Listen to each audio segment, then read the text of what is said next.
राम राम बहनों। आज को ब्लॉग एक्सीडेंट से स्टार्ट हो।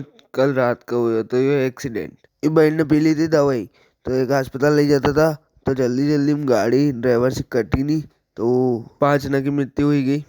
अब आगे चलाओ गाड़ी बता दूंगा।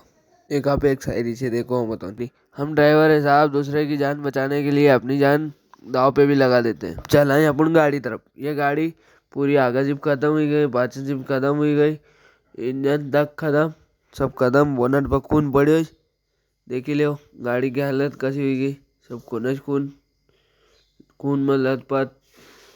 सीधी खड्डा में नहीं पे गई गाड़ी। ये ट्रक वालों का काम भाग गोश। अब गलती के किसी के कमाला। रात की टाइम आई हो, 9:30 बजे को पता लग्यो। फिर गया था देखना, फिर आई गो घर। फिर घर आया थी, भाई लोग आएगा था शाम को मिलना। अरे भाई पाछा गाड़ी में बैठे और मान ही नहीं रहो तो और भी लाइन कहेगा था ब्लॉग में। जब तक कल नाम लाइक करो, फॉलो करो।